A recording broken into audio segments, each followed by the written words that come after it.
जाएंगे कंज्यूमर के बिहेवियर के बारे में, यानी कंज्यूमर किस तरह से अपनी यूटिलिटी को मैक्सिमाइज करता है।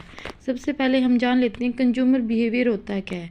कंज्यूमर बिहेवियर क्या है कि इसमें जो कंज्यूमर होता है वो इस तरह से गुड्स हैं जो उनको मतलब कि कंज्यूम करता है कि उसकी दी गई आय से और जो उसके हार्ट है उसके अकॉर्डिंग करता है। यानी डेफिनेशन हो जाएगी, consumer behaviour is the study of how consumer behave for the consumption of goods optimally according to budget and according to heart.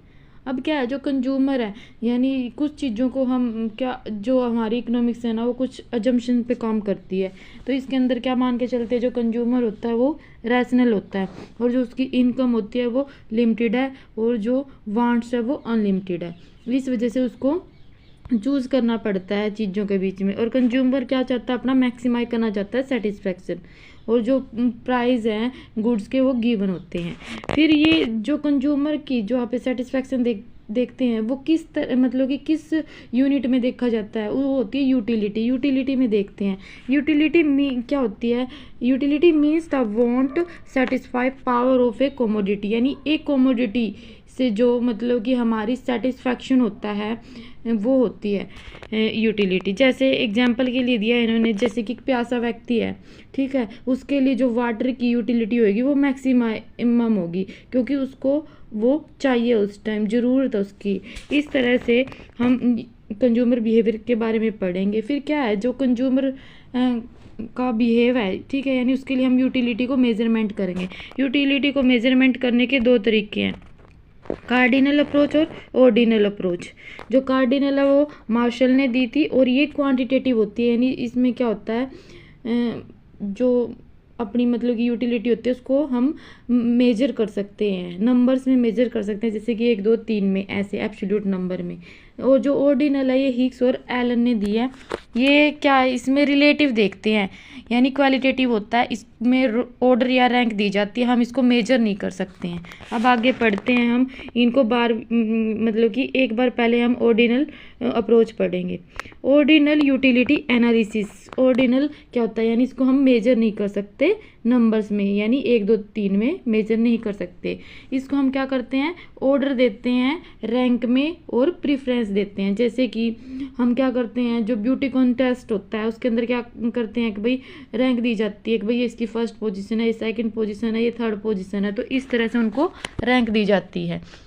फिर इसी के अंदर हम क्या पढ़ेंगे, इंडिफरेंस कर्व के बारे में पढ़ेंगे। इंडिफरेंस का मतलब क्या होता है कि भाई कोई भी डिफरेंस नहीं, तो यानी इसी तरह से कर्व पे क्या हो जाएगा, कोई पूरे के पूरे कर्व के ऊपर कोई भी डिफरेंस नहीं है, दोनों गुड से सेम सेटिस्फैक्शन मिल रहा है कंज्यूमर को, तो यही बताता है इंडिफरेंस कर्व, यानी इसके नाम में ये डेफिनेशन छिपी हुई है। जैसे कि indifference curve show various combination of two goods that provide same level of satisfaction to a consumer. अब हम एग्जांपल देखते हैं। देख, कॉम्बो लिया इन्होंने एप्पल और बनाना का, यानी अगर वो एक एप्पल खा रहा है और 12 बनाना खा रहा है तो उसको सेम यूटिलिटी मिल रही है। अगर वो इनका यानी सब्स्टिट्यूट कर देता है थोड़ा बहुत एक दूसरे के लिए, 2 और 8 कर देता है तो भी उसका सेम ही सेटिस्फैक्शन रहेगा। इसी तरह से अगले पॉइंट पर जो कि हमने साइड में बना रखा है, यानी IC बन जाता है इनको मिला के, और यानी all point have same satisfaction, ये जितने भी पॉइंट है सब पर सेम सेटिस्फैक्शन हो रहा है कंज्यूमर को।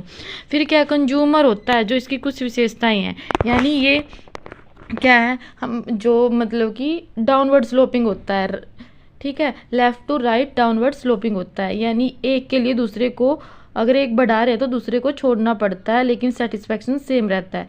कन्वेक्स टू ओरिजिन होता है ये, और जैसे पहला ये IC है, अब इससे अगला बनेगा ना तो वो इससे अच्छा हाई सेटिस्फैक्शन देगा जब इससे ऊपर होएगा, तो इस तरह से हायर IC हायर सेटिस्फैक्शन। फिर है IC never cut and touch each other, यानी ये ना तो एक दूसरे को कट करते हैं ना ही टच करते हैं। क्यों? क्योंकि हर एक IC की अपना अलग लेवल होता है सेटिस्फैक्शन देने का। फिर है सिंगल कंज्यूमर के बारे में ही बनता है ये। बोथ गुड्स आर सब्सटीट्यूट, यानी एक गुड्स को दूसरे की जगह सब्सटीट्यूट करना पड़ता है। ऑर्डिनल यूटिलिटी मेजरमेंट होता है, ऑर्डर दिया जाता है इसमें यूटिलिटी को, और इसमें मार्जिन यूटिलिटी डिपेंड करती है नंबर ऑफ आइटम पर। ये थी हमारे इंडिफरेंस कर्व के बारे में। अब हम देखते हैं जो इंडिफरेंस कर्व है उसका स्लोप किस तरह से होता है। जो इंडिफरेंस कर्व का स्लोप होता है वो मार्जिनल रेट ऑफ सब्स्टिट्यूशन से होता है। यानी मार्जिनल रेट ऑफ सब्स्टिट्यूशन क्या होता है, जब हम एक गुड्स को यानी सब्स्टिट्यूट कर रहे हैं दूसरी गुड्स के लिए, तो उसमें क्या होता है, एक एडिशनल यूनिट को छोड़ना पड़ता है। यानी एक गुड्स की अधिक मात्रा लेने के लिए दूसरी गुड्स की कुछ ना कुछ वो मतलब कि पॉइंट में यानी कुछ गुड्स छोड़नी पड़ती है, वो होता है। तो स्लोप ऑफ आईसी का स्लोप क्या हो जाएगा, चेंज इन वाई अपॉन में चेंज इन एक्स, यानी marginal utility of x upon में मार्जिनल यूटिलिटी ऑफ वाई। अब मैथमेटिकली भी इसको प्रूफ किया है हमने, जो कि आप देख सकते हैं कि मार्जिनल यूटिलिटी है एक्स की, ठीक है, और एक्स कोमोडिटी है इनटू में, ऐसे ही वाई की मार्जिनल यूटिलिटी और वाई कोमोडिटी और टोटल यूटिलिटी बराबर हो जाएगी दोनों से। फिर दिखा रखा है जो मार्जिनल यूटिलिटी है, ठीक है, उसमें एक्स की, और अगर देखो मार्जिनल यूटिलिटी तो अपने आप में ही क्या होती है, चेंज होता है हर एक एडिशनल यूनिट का, तो इसमें हम चेंज नहीं दिखाएंगे। चेंज साइड में देखो, चेंज इन एक्स कर दिया और चेंज इन वाई कर दिया, टोटल यूटिलिटी का चेंज 0 हो जाता है। यानी फिर इसका स्लोप बन जाएगा minus marginal utility x upon में marginal utility y is equal to change in x upon में चेंज इन वाई। ये है स्लोप ऑफ आईसी। फिर हम क्या देखते हैं कि भाई जो आईसी होता है ना, हमने अभी देखा था दो गुड्स का ही देखा है, जैसे होता दो गुड्स का है, लेकिन हमने दोनों गुड्स को गुड मान लिया था, तो उसका बनता है कन्वेक्स। अब देख ले ऊपर जो दे रखा है बैड और गुड, अगर एक गुड बैड है और दूसरी गुड गुड है तो वो गुड की तरफ जाता जाएगा, यानी ऐसे ही बैड बैड का भी बनेगा, गुड बैड का भी बनेगा। तो यानी जो बीच वाला पॉइंट है ना, ये क्या दिखा रहा है कि बिल्स पॉइंट, यहाँ पर मैक्सिमम यूटिलिटी हो जाती है, यानी उस कंज्यूमर का सेटिस्फेक्शन मैक्सिमम हो जाता है। ये इसके अंदर दिखा रखा है, इसी को बोलते हैं satisfaction and point of bills. आगे हम पढ़ते हैं जो इंडिफरेंस कर्व है वो न्यूट्रल एंड जो गुड यानी नॉर्मल गुड है उनके बीच में देखेंगे। अब देखो पहला डायग्राम है, उसमें दिखा रखा है जो एक्स गुड है ना, कोमोडिटी अपनी, वो क्या है, न्यूट्रल है, और वाई है जो गुड यानी नॉर्मल गुड है। हम क्या देख रहे हैं कि भाई देखो जो एक्स न्यूट्रल है तो उस टाइम हॉरिजेंटल बन रहा है हमारा जो आईजी बन रहा है, इसी तरह जब वाई न्यूट्रल हो जाएगी तो वर्टिकल बन जाता है। ये एग्जैक्ट क्वेश्चन पूछे गए हैं, तभी मैंने इसको ऐड कर दिया गया, तो आप इसको अच्छे से पढ़ लेना। अब है indifference curve perfect substitute and perfect complementary. Perfect substitute कौन सी होती हैं, जो एक दूसरे के स्थान पर बिल्कुल यूज हो जाएं। कोई भी देखो, जैसे हम दो पेन ले रहे हैं, ऊपर से जो उनका मतलब कि कलर है वो ब्लैक है, रेड है, या रेड है या ब्लू, कुछ भी मान लो, लेकिन यूज तो सेम आ रहे हैं ना एक ही काम में, तो वो होता है परफेक्ट सब्स्टिट्यूट, जिनको एक के स्थान पर दूसरे को पूरी तरह से यूज कर सकते हैं लेकिन टोटल यूटिलिटी में कोई चेंज नहीं होगा, वो होता है। इसमें जो हमारी एमआरएस यानी मार्जिनल रेट ऑफ सब्स्टिट्यूशन होता है वो कांस्टेंट होता है, क्योंकि टोटल यूटिलिटी कांस्टेंट रहती है। ये दिखा रखा है, ये एग्जाम्पल ले दिया है जो मैंने अभी समझाया आपको। यानी देखो चाहे 20 पेन रेड पेन यूज कर लो और तो मतलब कि टोटल यूटिलिटी 20 है, टोटल यूटिलिटी 20 ही है। जब फिर आगे रेड पेन 19 हो गए तो ब्लू पेन 1 हो गया, तो टोटल यूटिलिटी 20। यानी इस तरह से ये बनेगा, स्ट्रेट लाइन बनेगी, डाउनवर्ड स्लोपिंग स्ट्रेट लाइन। इसका एमआरएस हो जाएगा MU एक्स अपॉन में MU वाई, और यानी मार्जिन सेम ही रहता है कांस्टेंट, तो एक ही आ जाएगा। फिर आ गया परफेक्ट कॉम्प्लीमेंट्री। जो परफेक्ट कॉम्प्लीमेंट्री होती है वो दोनों ना रेशो एक फिक्स रेशो में यूज होती हैं। जैसे कि हम देख लेते हैं कि हमारा शूज़ का पेयर देख लेते हैं, एक अकेला शूज़ तो कोई काम का नहीं है ना, राइट शूज और लेफ्ट शूज इन दोनों साथ में यूज होते हैं, एक दूसरे के साथ में चलते हैं, तो ये होते हैं। इसके अंदर हमारा जो मतलब कि वो बनेगा IS, वो राइट एंगल का बनेगा। अब देखो आगे एग्जाम्पल दे रखा है, डायग्राम और टेबल के हिसाब से समझा रखा है। तो one shoes have no use of another, यानी एक शूज का दूसरे के बिना कोई यूज नहीं है, फिक्स रेशो में यूज होते हैं। राइट 10, देख पहले 10 यूटिलिटी मिल रही थी तो टोटल यूटिलिटी सेम थी, अब एक शूज राइट को बढ़ा दिया, दूसरा 10 है, तो एक शूज का बढ़ने का कोई फायदा नहीं है, टोटल यूटिलिटी उतनी ही मिल रही है, यानी जो हमने डायग्राम में भी देख रखा है। इस तरह से राइट एंगल इसका बनता है। अब मतलब कि जब दोनों की बढ़ेगी ना तब होएगा अगला सेटिस्फैक्शन, इसके अंदर ना लास्ट वाले पॉइंट में जो लेफ्ट है वहाँ 11 आएगा, ये मिस्टेक हो गई तो आप इसको ठीक कर लेना। यहाँ जहाँ लेफ्ट में 10 लिख रखा है, लास्ट पॉइंट में 11 आएगा, क्योंकि जब दोनों बढ़ेंगे तो नेक्स्ट आईसी बन जाएगा, हम अगले हायर पे चले जाएंगे। आ गया slope. Perfect complementary good would be either infinite और जीरो, यानी वर्टिकली ये इनफाइनेट को दिखाती है और जो हॉरिजेंटली है वहाँ पर जीरो को दिखाती है। फिर आगे हम पढ़ते हैं बजट लाइन। बजट लाइन क्या होता है? बजट यानी बजट हमारी जो इनकम होती है, हमारा जो एक्सपेंडिचर होता है वही हमारा बजट है।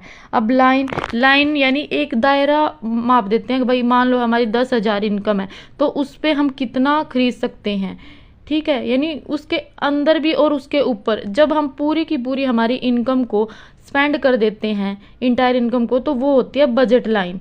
यानी a budget line show the graphical combination of two goods that can be affordable with given income या करंट इनकम, वो होती है यानी पूरी इनकम। यहाँ पर देखो दो गुड्स का पेयर दे रखा है, पी एक्स के प्राइस और X good plus P Y के प्राइस और Y good is equal to M, यानी इन पे जो खर्च हो रहा है वही हमारी बजट लाइन। इसको बजट इक्वेशन भी बोल देते हैं। जैसे हमने डायग्राम में बना दिया है, ये जो ए बी सी पॉइंट है इसके ऊपर, ये पूरी की पूरी बजट लाइन है। दोनों गुड्स का पूरा जितनी भी इनकम थी खर्च करके ले सकते हैं। जो इसके अंदर पॉइंट बनेंगे ना वो बजट सेट होंगे। तो हम बजट सेट और बजट लाइन को मतलब कि अभी बजट लाइन पढ़ रहे हैं, आगे बजट सेट भी पढ़ेंगे कि भाई क्या होता है। एक बारी बता देती हूँ मैं क्या होता है बजट सेट। बजट सेट होता है हमारी इनकम के अंदर भी हो सकता है और उसके बराबर भी हो सकता है, यानी ये मतलब कि सेट है जो अंदर भी हो सकते हैं और बराबर भी वो होते हैं। लेकिन बजट लाइन एग्जैक्ट ऊपर ही होती है, जितनी हमारी इनकम होती है पूरी खर्च कर दी जाती है। फिर स्लोप ऑफ बजट लाइन निकाल रखा है हम एक गुड्स को इधर रख के, फिर जो इक्वेशन लिखी थी उसमें एक गुड्स को लेफ़्ट साइड रख लेंगे और दूसरे को वहाँ भेज देंगे राइट साइड। फिर उसके जो लेफ्ट साइड जो वाई गुड्स रखी थी उसके प्राइस को इनके साथ कर देंगे। जो एम है वो इनकम है, पी वाई गुड्स के प्राइस है, और स्लोप हो जाएगा माइनस पी एक्स अपॉन में पी वाई। माइनस यानी ये नीचे की तरफ होता है, यानी एक गुड को दूसरी गुड के लिए क्या कर रहे हैं, सब्स्टिट्यूट कर रहे हैं, ये स्लोप होता है। अब budget set. The budget set क्या दिखाता है? अभी हमने पढ़ा था कि बजट सेट होता है वो all combination of good that a consumer can purchase with given income, यानी दी गई इनकम और प्राइस के अंदर अंदर खरीदता है, ठीक है। ये या तो बराबर हो सकते हैं या कम होते हैं, ये एक बजट कॉन्स्टेंट होता है। फिर आगे हम पढ़ेंगे change in budget line. Budget line में चेंज किस तरह से होता है? चेंज है जो स्लोप में भी चेंज हो सकता है और शिफ्ट इन बजट लाइन भी हो सकता है। अब बजट लाइन में जो चेंज होता है वो होता है या एक्स गुड्स के प्राइस में चेंज होने से या वाई गुड्स के प्राइस में चेंज होने से, और जो शिफ्टिंग होती है वो इनकम चेंज हो जाए या दोनों गुड ही चेंज हो जाए। हम पहले पढ़ रहे हैं change in goods x price, x good के प्राइस चेंज हो जाएं। अगर गुड्स एक्स के प्राइस कम हो जाएं और ज़्यादा हो जाए तो हमारी जो बजट लाइन है वो क्या करती है, रोटेट करती है। यहाँ थोड़ा सा ये रेड जो लाइन है ना ये बिल्कुल नीचे वाले बी पॉइंट से स्टार्ट होगी, ये थोड़ी मिस्टेक हो गई है तो आप इसको ठीक कर लेना। इसमें आगे बता रखा है कि जो हमारी इनिशियल बजट लाइन है वो बी वन वाली है, ठीक है, जो ब्लैक कलर की है।